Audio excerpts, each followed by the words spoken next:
Jadi Skinwalker ini sendiri adalah seorang dukun yang dipercaya bisa berubah bentuk menjadi binatang-binatang yang mereka inginkan. Tapi mereka ini akhirnya berubah menjadi Skinwalker. Mereka belajar ilmu-ilmu yang gelap, yang jahat. What's up, simple people? Kalau kalian ngaku warga plus 62 sejati, pasti kalian pernah dengar yang namanya cinta ditolak, dukun bertindak, kan? Ya, memang di Indonesia ini segala macam hal bisa dilakukan oleh seorang dukun. Dendam sama orang, ada dukun santet, mau lahiran, ada dukun beranak, badan gak enak, pegel-pegel, ada dukun pijat. Ya, apa aja adalah. Kalau mau berusaha, pasti ada jalan untuk menemukan dukun-dukun yang sesuai dengan kebutuhan. Ngomongin dukun nih, ternyata selain di Indonesia, di tempat lain, di negara lain, itu juga banyak loh orang-orang yang percaya dengan dukun. Ya, tapi sebelum masuk ke pembahasan, jangan lupa seperti biasa, tonton video ini sampai habis. Jangan lupa juga untuk subscribe dan nyalakan loncengnya. Inilah berbagai macam dukun dari berbagai belahan dunia. Yang pertama adalah Sangoma, dukun penyembuh dari kebudayaan Zulu. Di tradisi Zulu, Tuhan itu jarang sekali terlibat dengan kehidupan manusia. Karena Tuhan ini jarang terlibat dalam kehidupan manusia, Tuhan akhirnya memberikan kekuatan pada orang-orang yang dianggap suci. Nah, para orang-orang yang mendapatkan kekuatan dari Tuhan, biasanya itu orang yang dianggap tua, suci, tetua-tetua gitulah ya.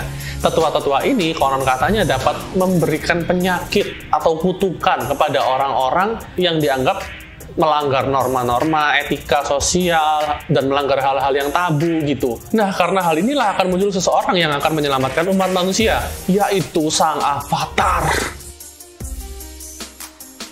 Nah, karena itulah dibutuhkan seseorang yang akan menyembuhkan penyakit mereka, yaitu Sangoma, dukun penyembuh yang berasal dari Zulu.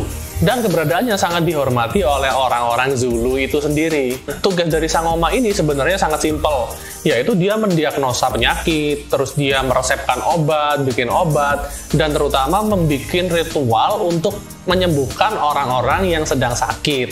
Jadi Sangoma ini sangat sakti, dia bisa menyembuhkan segala macam penyakit, sakit fisik, sakit rohani, sakit mental, bahkan sakit hati juga bisa lah harusnya. Sangoma ini sangat spesial karena dia tidak hanya menyembuhkan saja, tapi dia juga memberikan nasihat hidup. Soalnya kalau menurut kepercayaan orang Zulu ya, segala macam penyakit itu ya karena mereka dikutuk oleh para tetua-tetua yang punya kekuatan itu, guys. Karena melanggar norma-norma yang ada, melanggar etika. Jadi Sangoma ini selain bertugas untuk menyembuhkan, dia juga bertugas untuk menuntun orang-orang yang tadi, orang-orang yang sakit itu menuju ke jalan yang benar, sehingga kedepannya tidak akan kejadian lagi mereka akan sakit, karena hidup mereka udah benar gitu. Yang kedua ada Skinwalker, yaitu dukun mematikan yang berasal dari suku Navajo. Navajo adalah sebuah suku yang kita kenal mungkin sebagai suku India, yaitu suku-suku yang menduduki benua Amerika sebelum kedatangan orang-orang kulit pucat, yaitu ya USA yang kita kenal seperti sekarang ini. Nah, di kebudayaan Navajo sendiri, hal-hal spiritual itu sudah menjadi salah satu bagian dalam hidup mereka yang sangat erat kaitannya dengan hal sehari-hari. Nah, dari sekian banyak hal-hal supranatural yang sangat terkenal dari suku Navajo, ternyata ada satu hal yang cukup terkenal juga, yaitu dukun yang berbahaya, yang kalau dalam bahasa mereka disebut sebagai Ye-Nal-Dloshi. Nah, Ye-Nal-Dloshi tadi itu adalah Skinwalker. Jadi, Skinwalker ini sendiri adalah seorang dukun yang dipercaya bisa berubah bentuk menjadi binatang-binatang yang mereka inginkan. Kebanyakan sih mereka berubah menjadi hewan-hewan predator seperti coyote, rubah, serigala, beruang. Tapi perubahan bentuk mereka tidak terbatas pada binatang-binatang predator saja, karena mereka umumnya akan lebih menyesuaikan terhadap kebutuhan mereka. Kalau mereka butuh berlari cepat, ya mungkin mereka jadi apa gitu, jadi rusa atau jadi gajah gitu. Para Skinwalker ini sendiri biasanya juga memakai kulit hewan buas sebagai pakaian mereka. Katanya ini sih dipercaya bisa menambah kekuatan mereka saat mereka berubah bentuk menjadi hewan buas tersebut. Nah, yang paling mengejutkan dari seorang Skinwalker adalah bahwa mereka ini biasanya itu adalah dukun-dukun yang baik, yaitu dukun-dukun berobat, dukun pijat mungkin, dukun pelet. Tapi mereka ini akhirnya berubah menjadi skinwalker. Mereka belajar ilmu-ilmu yang gelap, yang jahat. Ya, semua perubahan mereka itu terjadi karena negara api yang menyerang. Nah, semua perubahan yang terjadi itu adalah karena mereka melihat bahwa umat manusia ini ternyata lama-lama ngeselin juga.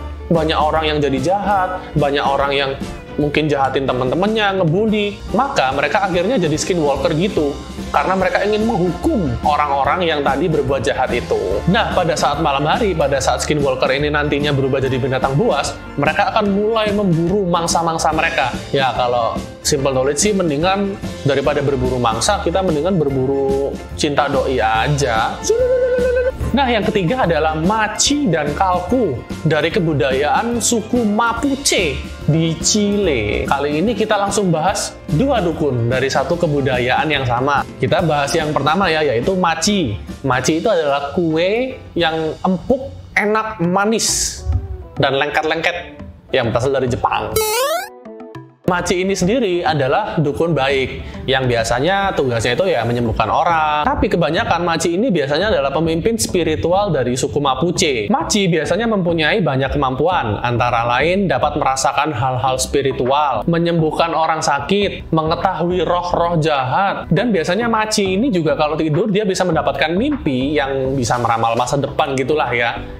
Anyway, tapi kayaknya gue juga pernah sih waktu mimpi terus kejadian nyata. Kalian pada pernah nggak tuh? Machi ini sendiri biasanya dipilih sudah sejak lahir. Karena sebenarnya untuk menjadi seorang machi ada sebuah kriteria tertentu yang harus dipenuhi. Ya, salah satunya kemampuan-kemampuan khusus tadi itu. Biasanya sih machi ini turun-temurun gitulah ya, kayak indigo mungkin. Kan kemampuan-kemampuan spiritual, supranatural gitu kan biasanya diturunkan gitu ya. Nah, sekarang kita bahas yang kedua, yaitu Kalku. Kalku ini sendiri biasanya itu adalah seorang machi, tapi mereka masih training gitu, dan mungkin karena kemampuan supernaturalnya kurang kuat, mereka akhirnya gagal menjadi seorang machi. Yang membuat mereka biasanya membelot menjadi seorang Kalku. Kalku sendiri itu adalah dukun yang sering dikaitkan dengan hal-hal jahat, dengan roh-roh kegelapan, dengan hal-hal yang negatif lah. Itulah tadi macam-macam dukun-dukun dan orang-orang pintar dari berbagai macam belahan dunia. Buat kita sih, kita nggak usah ikut-ikutan orang-orang pintar macam gitulah ya. Cukuplah buat kita untuk sekolah, 12 tahun, terus kuliah. Pasti kita jadi pintar dan membanggakan orang tua kita. Anyway, terima kasih banyak udah tonton video kita dari awal sampai akhir. Kalau kalian punya kritik, saran, dan ide untuk video-video kami berikutnya, jangan lupa tuliskan di kolom komentar. Dan kalau kalian suka video kami, jangan lupa untuk like, share, subscribe, dan nyalakan loncengnya. Terima kasih guys, see you on the next video.